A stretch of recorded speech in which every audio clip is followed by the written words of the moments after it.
معزز سامعین گرامی قدر، نماز باجماعت کے حوالے سے بعض نمازوں کے فضائل آپ کے سامنے رکھ رہے ہیں۔ رسول اللہ صلی اللہ علیہ وسلم نے نماز باجماعت کے حوالے سے ایک مطلق حدیث بھی بیان کی ہے کہ ان الشیطان ذئب الانسانی، شیطان انسانوں کا بھیڑیا ہے۔ جیسے بکریوں کا بھیڑیا ان بکریوں کو اچکتا ہے جو ریوڑ میں سب سے پیچھے رہ جاتی ہیں یا ریوڑ کے کناروں پہ چلتی ہیں یا ریوڑ سے باہر ہو جاتی ہیں۔ یہ رسول اللہ صلی اللہ علیہ وسلم نے مثال دے کے سمجھایا ہے کہ شیطان بھی اس بھیڑیے کی طرح ہے اور اسی کو اچکتا ہے جو نماز باجماعت نماز سے پیچھے رہ جاتا ہے، اسی کو اچکتا ہے۔ تو آپ کے اوپر لازم ہے کہ آپ مسلمانوں کی جماعت کے ساتھ بھی رہیں اور نماز باجماعت کے اندر رہیں، ورنہ شیطان کا آپ کو اچکنا آسان ہو جائے گا۔ کتنی عام فہم اور کتنی سیدھی مثال دے کے رسول اللہ صلی اللہ علیہ وسلم نے سمجھا دیا کہ شیطان کے لیے اس بندے کو گمراہ کرنا زیادہ آسان ہے جو باجماعت نماز نہیں پڑھتا، اس کو اچکنا اور شیطان کا اس کو ہلاک کر دینا ہلاکت ہے۔ بھیڑیا جب کسی بکری کا شکار کرتا ہے تو اس کا کوئی چیز باقی رکھتا ہے، تو شیطان بھی انسان کا شکار کرتا ہے اور اس کے ایمان کا بیڑا غرق کر کے جنازہ نکال دیتا ہے، اور سب سے زیادہ اس کا شکار وہ لوگ ہوتے ہیں جو باجماعت نماز میں حاضر نہیں ہوتے۔ رسول اللہ صلی اللہ علیہ وسلم کے ایک صحابی ہیں، ان کو میسم بھی کہا جاتا ہے اور میسم بھی کہا جاتا ہے، تلفظ کا اختلاف کوئی علمی اختلاف نہیں ہوتا، ناموں کے مختلف پروننسیشنز ہوتی ہیں۔ وہ بیان کرتے ہیں کہ جب کوئی بندہ سب سے پہلے فجر کی نمازوں میں بھی جب کوئی بندہ سب سے پہلے فجر کی نماز کے لیے نکلتا ہے تو آسمان سے ایک فرشتہ ایک جھنڈا لے کے نازل ہوتا ہے اور فجر کی نماز کے لیے گھر سے نکلنے والے کے ہمراہ ہو جاتا ہے۔ فضیلت کے لیے یہی بات کافی ہے کہ آسمان سے ایک فرشتہ نازل ہو رہا ہے۔ وہ دیگر احادیث تو آپ نے سن لی کہ طریقی میں چلنے والوں کے لیے کامل نور کی بشارتیں ہوں، یہاں پہ آسمان سے ایک فرشتہ اتر رہا ہے، جو بندہ نماز فجر کے لیے چل پڑا ہے علم لے کے اس کے ہمراہ ہو گیا، جھنڈا لے کے اس کے ہمراہ ہو گیا۔ یہ اجر و ثواب اور فضیلت کی بہت بڑی بات ہے، اور یہ فجر کی نماز ادا کرتا ہے اس کے پروٹوکول میں، اس کے اعزاز میں۔ آج ایک وزیر کوئی بندہ بن جائے اور اس کے آگے جھنڈے والے دو موٹر سائیکل یا گاڑی پہ جھنڈا لگ جائے، وہ کس طرح تم تراک سے چلتا پھرتا ہے کہ میرا بڑا پروٹوکول ہے۔ وزیر اعظم کا اور ہوتا ہے، صدر کا اور ہوتا ہے۔ جو پروٹوکول اللہ نے فجر کے نمازی کو دیا ہے، آسمان کا فرشتہ پروٹوکول کے ساتھ جھنڈا لے کے علم بردار اس کے آگے آگے چل رہا ہے اور مسجد تک چھوڑ کے آ رہا ہے۔ اور صرف یہ مسجد تک چھوڑ کے نہیں آ رہا، بلکہ جب یہ بندہ مسجد سے واپس جاتا ہے تو یہ جھنڈا بردار فرشتہ اس کے ہمراہ رہتا ہے، یہاں تک کہ یہ شخص اپنے گھر میں داخل نہیں ہو جاتا۔ بتائیے یہ کیسا پروٹوکول ہے جو صرف فجر کی نماز والوں کو نصیب ہے۔ اور یہ بات یاد رکھیے گا، صحابی رسول جب بھی اس قسم کی کوئی بات بیان کریں ثواب کے حوالے سے، اجر کے حوالے سے، وہ حدیث حکماً مرفوع ہوتی ہے، موقوف قول صحابی کا ہے، لیکن یہ حدیث حکماً مرفوع ہوگی کہ صحابی نے یقینی طور پہ رسول اللہ صلی اللہ علیہ وسلم سے سنا ہے۔ آگے بڑھیے، فجر کی نماز کے بارے میں رسول اللہ صلی اللہ علیہ وسلم نے فرمایا جو بندہ فجر کی نماز باجماعت ادا کرتا ہے، حدیث یہ صحیح ہے، وہ اللہ کے ذمے میں آ جاتا ہے۔ اور اللہ کے ذمے کی ٹرانسلیشن ہم 2-3 دن سے بارہا آپ کے دماغ میں بٹھا چکے ہیں کہ اس کی ٹرانسلیشن اور ذمے اور ضمانت کا مطلب یہ ہوتا ہے مفہوماً کہ اگر زندہ رہے گا تو خیر کے ساتھ، مرے گا تو خیر کے ساتھ، زندہ رہے گا صحت، عافیت، امن، امان، رزق حلال فراہی کے ساتھ، فوت ہوگا تو جنت الفردوس میں داخل ہو جائے گا۔ تو فجر کی نماز پڑھنے والا اللہ کے ذمے میں ہے۔ یہ باقی بھی آپ نے حدیث اس کے متعلق سنی تھی، لیکن یہاں پہ ایک بات اضافی بیان ہو رہی ہے، اس لیے حدیث کو آپ کے سامنے رکھ رہا ہوں۔ جو شخص اللہ کے ذمے کو توڑ دے گا، یہاں پہ اس حدیث میں ایک وعید بھی ہے فجر کی نماز کے حوالے سے۔ فجر کا باجماعت نمازی اللہ کے ذمے میں ہے، اور جو شخص بھی اللہ کا یہ ذمہ توڑ دے گا، اللہ اوندھے منہ کے بال اسے جہنم میں داخل کر دے گا۔ اللہ تعالی ہم سب کو محفوظ رکھے۔ اور ہماری بہنوں کے لیے کتنی بڑی خوشی کی خبر ہے، خوشی کی بات ہے کہ کل اشراق کی جو فضائل ہیں مسجد میں بیٹھنے والے بندے کے لیے وہ ان کو اپنے گھر میں مصلے پہ بیٹھ کے مل جانے ہیں۔ اسی طرح فجر کو اپنے گھر کے اندر مصلے کے اندر وقت کے اوپر ادا کرنے والی عورتوں کو اللہ کی ذمہ داری مل جانی ہے، اور وہ عورتیں بھی اس وعید میں شامل ہیں جو نمازوں کو قضا کر کے عادت بنا لی، بغیر عذر شرعی کے عادت بنا لی ہے نمازوں کو قضا کر کر کے پڑھنا۔ فجر کی نماز رسول اللہ سے پوچھ لیا گیا سب سے بہترین عمل کون سا ہے، تو رسول اللہ نے جو سب سے پہلا عمل بتایا تھا وہ یہ تھا الصلاۃ علی وقتہا۔ رسول اللہ صلی اللہ علیہ وسلم نے اس حدیث میں 3 عمل بتائے تھے۔ ایک کہا تھا والدین کی فرما برداری، اور ایک کہا تھا جہاد فی سبیل اللہ، لیکن ان تینوں میں سے ابتدا کس سے کی تھی؟ الصلاۃ علی وقتہا۔ مومنوں کے اوپر نماز وقت مقررہ ہی کے اوپر فرض ہے۔ وقت مقررہ کی اکیلی جو تفصیل ہے وہی ایک پورے کئی لیکچرز دیے جا سکتے ہیں، لیکن آپ کو یہ سمجھانا مقصود ہے جس طرح باجماعت نماز فرض ہے اسی طرح نماز اپنے اوقات میں فرض ہے، اور اللہ کے ذمے سے وہ بندہ باہر نکل جاتا ہے اوندے منہ ہو کے اس کو جہنم میں ڈال دیا جائے گا جو نماز فجر کی اس ذمہ داری کو توڑ دے گا۔ یہ بندہ توڑتا ہے، اللہ نہیں توڑتا۔ بندے نے، اللہ نے تو کہہ دیا وہ نماز فجر پڑھنے والا میری ذمہ داری میں ہے، توڑنا کس نے؟ بندے نے توڑنی ہے۔ اگر یہ ذمہ داری بندہ توڑ دے گا تو اللہ بھی جب ذمہ داری توڑ دیتا ہے تو پھر اللہ تعالیٰ اس کے اوپر عقوبت کا بھی نزول فرماتے ہیں اور اس کو اوندے منہ جہنم میں ڈال دیں گے۔ اللہ تعالیٰ ہم سب کو اس عذاب سے محفوظ رکھے۔ آگے چلیے حضرت ابو ہریرہ کی اور دیگر صحابہ کی روایات کی طرف بڑھتے ہیں۔ کل فجر کے حوالے سے آپ کے سامنے اس کے فضائل کے حوالے سے بہت سی روایات رکھی تھی۔ آج ایک اور روایت رکھ کر اس کے بعد عصر کے ساتھ جو فجر کا تعلق ہے وہ آپ کے سامنے رکھنا ہے۔ رسول اللہ صلی اللہ علیہ وسلم نے فرمایا کہ جو فرشتے ہوتے ہیں وہ فجر کی نماز میں حاضر ہوتے ہیں، اور حضرت ابو ہریرہ اس حدیث کو بیان کرنے کے بعد، رسول اللہ سے بیان کرنے کے بعد یہ بھی بیان کیا کرتے تھے کہ ان قرآن الفجر کان مشہودا، کہ آپ قرآن اٹھا کر دیکھ لیجئے، رسول اللہ صلی اللہ علیہ وسلم نے فرمایا تھا فجر کی نماز میں فرشتوں کی بہت بڑی تعداد حاضر ہوتی ہے، اور قرآن کی آیت سے بھی ثابت ہے کہ فجر کا پڑھا گیا قرآن اس کو سننے کے لیے فرشتے آسمان سے نازل ہوتے ہیں۔ صرف نمازیوں کی ہمراہی کے لیے نہیں، فجر کے اندر جو نماز کے اندر تلاوت قرآن ہو رہی ہے اس کو صرف سننے کے لیے بھی الگ الگ فرشتے نازل ہوتے ہیں، اور فرشتوں کی ٹولیوں کی جو اوقات کی تبدیلی کا، ڈیوٹی کی تبدیلی کا وقت مقرر ہے یہ بھی یاد رکھ لیجیے، صحیح حدیث سے ثابت ہے۔ اگلی حدیث میں یہی بات محدثین نے بیان کی ہے کہ فرشتوں کی ڈیوٹیاں جو تبدیل ہوتی ہیں، اس حوالے سے یہ بات ذہن میں رکھنے کی ضرورت ہے کہ ایک ڈیوٹی بدل رہی ہوتی ہے فجر کے وقت، اور دوسری شفٹ تبدیل ہو رہی ہوتی ہے عصر کے وقت۔ اللہ تعالیٰ نے اپنا سسٹم بنایا ہوا ہے۔ ہمارے معاشرے میں 8 گھنٹے کی 12 گھنٹے کی ڈیوٹیاں چلتی ہیں۔ اللہ تعالیٰ نے ڈیوٹیوں کی تقسیم کی ہوئی ہے، عصر سے لے کے فجر تک ایک نو کے ایک جیسے فرشتے بندوں کے اعمال کو نوٹ کرنے والے، یا جو بھی افعال اعمال ان کے سپرد اللہ نے کیا ان کی ڈیوٹی کس ٹائم لگتی ہے؟ عصر کے وقت۔ اور دوسری جو شفٹ چینج ہو رہی ہوتی ہے وہ کس وقت ہوتی ہے؟ فجر کے وقت۔ گویا فجر اور عصر کے وقت دونوں شفٹوں کے فرشتے آپس میں ملاقات بھی کرتے ہیں، اور صحیح حدیث کے الفاظ ہے جس وقت فجر کے فرشتے ڈیوٹی چینج کر کے عصر والوں کو ڈیوٹی دیتے ہیں، عصر تک والوں کو، اور عصر والے فرشتے ڈیوٹی چینج کر کے فجر والوں کو دیتے ہیں، تو یہ شفٹیں پورے دن کے اعمال نوٹ کر کے جاتی کہاں ہیں؟ اللہ رب العزت کی بارگاہ میں، اور اللہ رب العزت پوچھتے ہیں میرے بندے کو کس حال میں چھوڑ کے آئے؟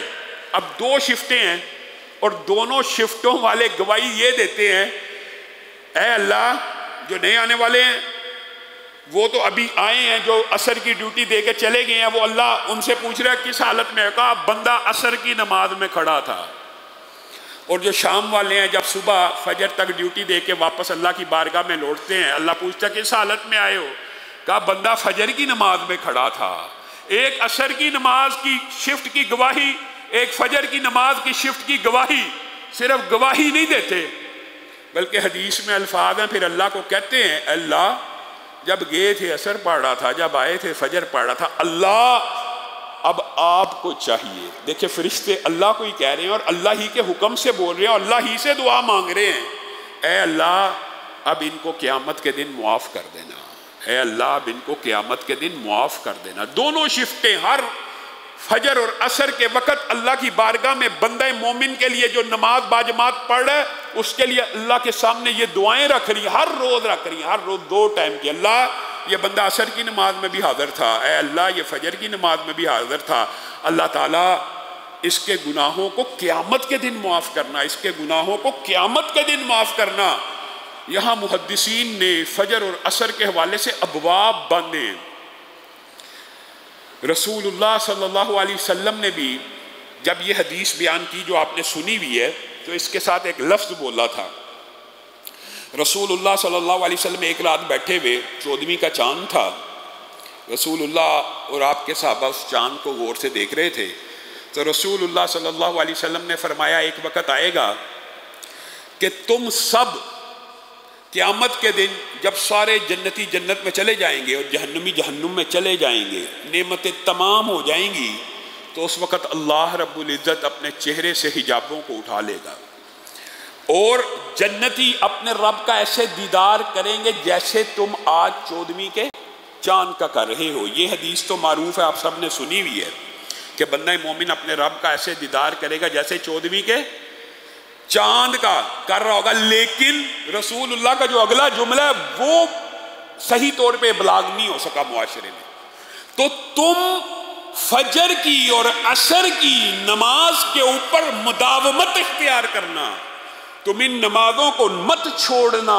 اب بتائیے اس حدیث کے ساتھ اس جملے کا کوئی تعلق تھا تو رسول اللہ نے بولا ہے. اسی لیے محدثین نے ابواب باندھے، ابواب باندھے. اب بتائیے رسول اللہ نے حالی یہ بیان کر دیتے کہ کل قیامت کے دن جنتی اپنے رب کا دیدار کریں گے، وجوہ یومئذ ناظرہ، اللہ نے بھی کہا الی ربھا ناظرہ، چمکدار چہرے اس دن اپنے رب کا دیدار کر رہے ہوں گے اطمینان اور سکون کے ساتھ. قرآن بھی کہہ رہا ہے، یہ بیان کرنا کافی تھا. لیکن رسول اللہ نے جو اگلا جملہ بولا تو پھر تم عصر کی اور فجر کی نماز کو مداومت پہ، ہمیشگی پہ اس کو قائم رکھنا، اس جملے کا کیا مقصد ہے؟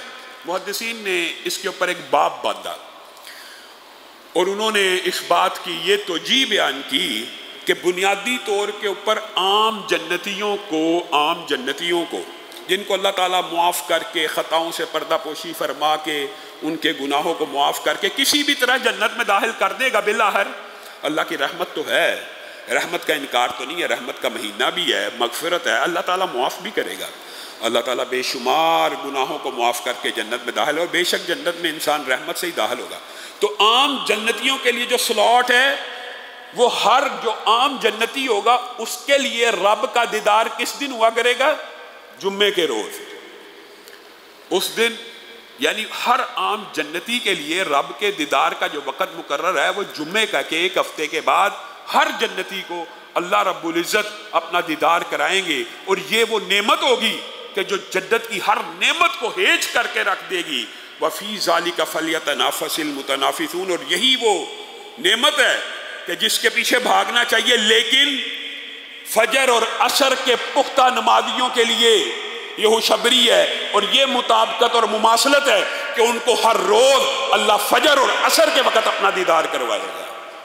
عام جنتیوں کو ہر جمعے کے بعد، اور فجر اور عصر کے پختہ نمازیوں کے لیے دن میں 2 مرتبہ زیارت ہوگی. وافضل النعیم زیارت العزیز الحمیدی. بتائیے جنت کی تمام نعمتوں سے بڑھ کر نعمت ایک یہ بھی ہے کہ رسول اللہ کی رفاقت ہوگی، لیکن اگر اس نعمت سے بھی بڑی کوئی نعمت ہے تو وہ یہی ہے کہ رب کا دیدار ہوگا.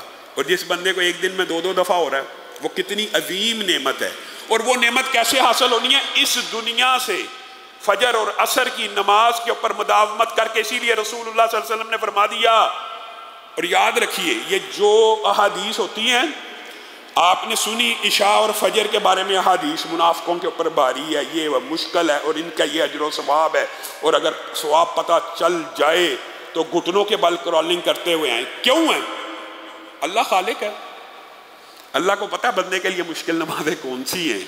اسی طرح عصر کی نماز کے بارے میں قرآن پاک میں اسپیشل الگ حکم ہے، حافظوا علی الصلوات والصلاۃ الوسطی. کیوں؟ اللہ کو پتہ ہے سب سے آسان نمازیں ہر مسلمان کے لیے ظہر اور مغرب کی ہوتی ہیں، یاد رکھنا. اور مشکل نمازیں فجر عشاء کے بعد سب سے مشکل نماز اگر کوئی ہے تو وہ عصر کی ہے. وجہ اس وقت انسان اپنے کاروبار میں مشغول ہوتا ہے، اس وقت انسان اپنے روز مرہ کے ان معاملات میں جو تاخیر سے اٹھتے ہیں وہ بھی، جو جلدی اٹھتے ہیں وہ بھی سمیٹ رہے ہوتے ہیں. ہر بندہ اس وقت بہت زیادہ مشغول ہوتا ہے. اسی لیے رسول اللہ صلی اللہ علیہ وسلم نے کہا جس کی عصر کی نماز فوت ہوگی اس کا بیڑا غرق ہو گیا، اس کا مال ہلاک ہو گیا، وہ تباہ و برباد ہو گیا. آپ اپنے مال میں برکت کے لیے دکان کا شٹر کھول کے عصر کے ٹائم بیٹھے ہوئے ہیں، رسول اللہ کہہ رہے ہیں یہ برباد ہو گیا، آپ سمجھ لیں میں چند ٹکے کما کر کامیاب ہو رہا ہوں. آپ کے اس ٹکوں میں برکت نہیں ہوگی جو نماز چھوڑ کے آپ کما رہے ہیں. آپ کا مال برباد ہو گیا، ہلاک ہو گیا، تباہ ہو گیا. اور یہ تو بعد آپ کے سامنے فرض نماز کے حوالے سے باتیں رکھی، اور حقیقت میں اس موضوع کا مطالعہ کرتے ہوئے جب مختلف احادیث کو پڑھا تو یہ موضوع ابھی بھی بڑا طویل ہے، لیکن بات کو مختصر کرتے ہوئے چونکہ اگلی بات اس سے بھی زیادہ اہم ہے اس کی طرف بھی بڑھنا ہے. لیکن چند یہ فرض نماز کے حوالے سے فضائل تھے، چند فضائل بعد نوافل کے بیان کر کے فرض نماز باجماعت کی جو فرضیت مسلمان مرد کے اوپر ہے اس موضوع کے اوپر اپنے لیکچرز کا آغاز کریں گے. رسول اللہ صلی اللہ علیہ وسلم کی ایک حدیث ہے، یہ تو فرائض کے فضیلتیں آپ نے سن لی، اور جو سنتیں اور نفل ہیں ان کے بھی بہت سے اجر و ثواب ہیں. مثلا رسول اللہ صلی اللہ علیہ وسلم نے فرمایا جو شخص ایک دن میں 12 رکعت ادا کرتا ہے، وہ 12 رکعت ہر بندہ مومن کو ادا کرنی چاہیے. ٹھیک ہے، فرض یہی ہیں جن کے آپ کے سامنے مسائل رکھ لی ہیں، لیکن ان فرضوں کی حفاظت نوافل اور سنتوں سے کرنی چاہیے تاکہ فرض میں جو آنکھ اوپر اٹھ گئی، بے توجہی ہو گئی، غفلت ہو گئی، دماغ ادھر سے ادھر چلا گیا، اللہ رب العزت کے سامنے پیشگی کا خیال منتشر ہو گیا، ان حامیوں کو کس نے کور کرنا؟ وہ کون سے فلرز ہیں جو ان گیپس کو کور کریں گے؟ تو وہ نوافل اور سنتیں ہیں. اسی لیے رسول اللہ صلی اللہ علیہ وسلم نے آپ کو یہ تلقین کی اور ترغیب دی کہ جو بندہ ایک دن میں 12 رکعت سنتیں ادا کرتا ہے، اور یہ سنتیں نہایت آسان اور ہلکی ہوتی ہیں فرض کی نسبت، کیونکہ فرض کے اندر ہر بندے کی طبیعت فرق ہوتی ہے اور وہ ہوتا امام کا پابند ہے. کچھ لوگ لمبی نماز پڑھنے والے ہوتے ہیں، امام کے پابندی کی وجہ سے ان کو مختصر کرنی پڑتی ہے. کچھ لوگ مختصر پڑھنے والے ہوتے ہیں، امام کی وجہ سے ان کو لمبی، یعنی مزاج ضروری نہیں امام اور مقتدی کا مل جائے. اس کے اندر تو آپ کی ڈیوٹی ہے، آپ نے امام کی پیروی کرنی ہے. لیکن جو نفل اور سنتیں ہیں وہ ہر بندے کی اپنے مزاج کے مطابق ہے، جتنا جی چاہے پڑھ لے، جتنا شارٹ کرنا چاہتا کر لے. 3 آیتیں بھی پڑھ کے سنت مکمل ہو سکتی ہے، چھوٹی سی چھوٹی سورت پڑھ کے بھی، یعنی مراد 3 آیتوں سے سب سے چھوٹی سورت پڑھ کے بھی سنت مکمل ہو سکتی ہے. تو یہ پڑھنا کون سا مشکل ہے میرے بھائیو؟ چلو فرض کے اوپر تو آپ کہتے ہیں امام کے پیچھے، تو سنت پڑھنا تو بہت آسان ہے، اور رسول اللہ صلی اللہ علیہ وسلم سے سنت ہلکی ادا کرنا بھی ثابت ہے. تو گویا اس میں تخفیف ہے امت کے لیے، آسانی کے لیے، اس لیے رسول اللہ نے کہا. اور وہ 12 رکعتیں کون سی ہے؟ جو 12 رکعتیں ادا کرتا ہے، پہلے اس کی فضیلت سن لیں. ہر روز جو بندہ 12 رکعتیں ادا کرتا ہے، ان 12 رکعت جب آخری عشاء کے بعد 2 رکعتیں پڑھ لیتا ہے تو اسی وقت اس کے نامہ اعمال میں جنت میں ایک خوبصورت محل لکھ دیا جاتا ہے. صرف 12 رکعت، اور 12 رکعت پڑھنا کوئی مشکل نہیں ہے. اور کتنی عمدہ تقسیم ہے. فجر اگر باری ہے تو اس کے ساتھ 2 سنتیں رکھی ہیں، عشاء اگر باری ہے تو اس کے ساتھ 2 سنتیں رکھی ہیں. ظہر اور مغرب اگر آسان ہے امت کے اوپر تو ظہر کے ساتھ 6 ہیں، 4 پہلے اور 2 بعد میں، اور مغرب کے بعد بھی 2 ہی رکھی ہیں. یہ کل 12 رکعتیں بنتی ہیں، کل 12، اور انسان کی نفسیات کے مطابق رکھی ہیں. فجر اور عشاء جو باری نمازیں ہیں دیکھیں، اور عصر کی نماز جس میں انسان سب سے زیادہ مشغول ہوتا ہے وہاں رکھی ہی نہیں. یہ اللہ کی تقسیم ہے، مخلوق کی فطرت. خالق ہے، خالق نے بنایا، خالق کو پتہ بندہ کیا ہے یا کس طرح چل سکتا ہے یا کیا اس کے لیے آسانی ہے؟ گویا اللہ آپ کو اور مجھے پکار پکار کے جنت کے محلات کی دعوت دے رہا ہے۔ ارادہ کیجئے آج کے بعد 12 رکعت کو نہیں چھوڑنا۔ کتنی، میں کہتا ہوں سنتوں کو تو کبھی اس لیے چھوڑنا ہی نہیں چاہیے کہ یہ نہایت آسان ہوتی ہے۔ آپ نے اپنی خوشی کے مطابق، اپنی ایمان کی کیفیت کے مطابق، اپنے خشوع و خضوع کے مطابق پڑھنی ہے۔ نہ اس میں ایمان کی پابندی ہے، نہ اس میں ٹائم کا شارٹ یا لمبے ہونے کا مسئلہ ہے۔ تو یہ آج ارادہ کیجئے کہ یہ 12 رکعت پڑھنی ہے، اور یہ جو 12 رکعت پڑھے گا اس کے لیے جنت میں ایک محل ہے۔ پھر اشراق کی فضیلت کی وہ جو کل آپ کے سامنے روایت رکھی تھی، وہ ساری فضائل تب ہیں جب فجر کے بعد مسجد میں بیٹھا رہے، لیکن جو نہیں بیٹھتا اس کے بارے میں بھی حدیث موجود ہے کہ اشراق کی جو بندہ 2 رکعتیں پڑھ لیتا ہے، ہر جوڑ کے اوپر صدقہ ایک دن میں واجب ہے۔ 360 جوڑ ہیں، تو اس کے بارے میں محدثین کی بڑی لمبی چوڑی پلاننگ ہے۔ یہاں تو 360 روپے روزانہ خرچ کرے، یا اشراق کے صرف 2 نفل پڑھ لے تو 360 ادا کا صدقہ ادا ہو جاتا ہے۔ یہ رسول اللہ صلی اللہ علیہ وسلم کی حدیث ہے۔ لیکن ایک اور حدیث ہے اشراق کی 4 رکعتوں کے بارے میں، کہ جو بندہ اشراق کی 4 رکعتیں پڑھتا ہے، اشراق کی 4، 2 کے بارے میں یہ ہے کہ 360 جوڑوں کا صدقہ ادا ہو گیا، اور فجر کے ساتھ متصل پڑھی، وہ کل آپ کے سامنے فضائل رکھ دیے کہ حج و عمرے کا پورا ثواب قبول کیے گئے، حج و عمرے کا ثواب، 4 غلاموں کی آزادی کا ثواب، وہ اس کے ساتھ ہے جو فجر کے ساتھ متصل ہے۔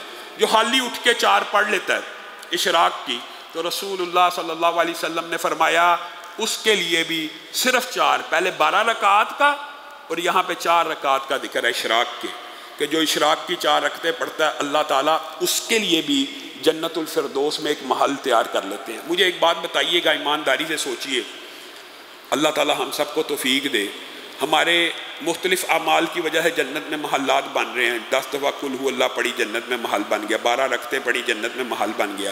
ایک ماہ میں اوسطاً ایک مسلمان کے 100-200 محل جنت میں بن رہے ہوتے ہیں۔ جب وہ ایک، آپ خود اندازہ لگا لیجئے کہ جب تک وہ مرے گا اس کے کتنے ہزاروں محلات بن چکے ہوں گے۔ تو جس کے جنت میں ہزاروں لاکھوں محل موجود ہوں، اللہ تعالیٰ اس کو عذاب دے گا؟ ہزاروں محلات تو تیرے انتظار کر رہے ہیں، لیکن اللہ تجھے آگ میں ڈال دے گا؟ ہرگز نہیں۔ تو گویا یہ جنت کی بشارتیں ہیں کہ 12 رکعتیں پڑھو، محل بنا لو، جنت میں داخلہ انشاءاللہ مل جائے گا۔ محل تو بن گیا ہے، اس میں کوئی شک و شبہ ہے کہ رسول اللہ نے کہا 12 پڑھ لی تو بن گیا، 4 اشراق کی پڑھ لی تو بن گیا؟ آگے آئیے، جو بندہ چاہتا کہ جنت میں امن سے داخل ہو جائے، رسول اللہ صلی اللہ علیہ وسلم نے کہا اس وقت نماز پڑھ لے، اس کو ایسے محل کی بشارت ہے۔ جنت کا یہ اتنا خوبصورت محل ہوگا، رسول اللہ نے منظر کشی بھی کی ہے کہ جس کے باہر سے اس کا اندر کے سارے کمرے نظر آ رہے ہیں، اور جس کے اندرونی کمروں سے جنت کے باہر کے سارے مناظر نظر آ رہے ہیں۔ کس کے لیے ہے؟ جو اس وقت نماز قائم کرے جس وقت لوگ سو رہے ہوں، یعنی تہجد کی نماز صرف رمضان میں نہیں پڑھنی، اس کے علاوہ بھی مداومت کیجئے۔ اور ایک آخری نفل کے بارے میں آپ کے سامنے بات رکھ کے اپنی بات کو ختم کروں گا۔ انشاءاللہ کل سے نماز کی فرضیت باجماعت کی جو مسلمانوں کے اوپر، مردوں کے اوپر فرض ہے مسجد میں، اس حوالے سے گفتگو رکھیں گے۔ عبداللہ ابن عمر اور دیگر صحابہ سے یہ بات ثابت ہے، یہ قول یہ بھی ایک صحابی رسول کا ہے، لیکن وہی بات جب صحابی کسی عمل کا ثواب بیان کرے یا جنت جہنم کے احوال بیان کریں، وہ حدیث حکماً مرفوع ہوتی ہے اگر سند صحیح ہے۔ یہاں پہ صحابی بیان کرتے ہیں جس شخص نے عشاء کے بعد، ویسے تو 12 سنتوں کی تفصیل آپ کو علم ہے، عشاء کے بعد 2 سنتے، لیکن جس شخص نے عشاء کے بعد 4 رکعتیں پڑھی ایک سلام کے ساتھ، یعنی 2 کر کے نہیں، 4 عشاء کی پڑھی اور عشاء کے بعد 4 رکعتیں ادا کی ایک سلام کے ساتھ، تو صحابی رسول بیان کرتے ہیں گویا اس نے یہ 4 رکعتیں لیلۃ القدر میں ادا کی۔ یہ ہر روز کے لیے آپشن ہے، میں اور آپ رمضان میں لیلۃ القدر ڈھونڈ رہے ہیں، یہ ہر روز کے لیے صحیح سند کے ساتھ روایت ثابت ہے، حکماً مرفوع ہے کہ جس بندے نے عشاء کے بعد 4 رکعتیں ایک سلام کے ساتھ پڑھی، اس نے ایسی 4 رکعتیں پڑھی ہیں جو کوئی بندہ لیلۃ القدر کو پا لے، اس میں 4 رکعتوں کو ادا کرے، جو اجر و ثواب لیلۃ القدر میں ادا کی گئی 4 رکعتوں کا ہے، وہ عشاء کے بعد اس نیت سے پڑھی جانے والی 4 رکعتوں کا اجر و ثواب ہے۔ اللہ تعالی ہم سب کو اس کے اوپر مداومت کی، ہمیشگی کی توفیق عنایت فرمائے۔ سبحان ربک رب العزت عما یصفون وسلام علی المرسلین والحمد للہ رب العالمین۔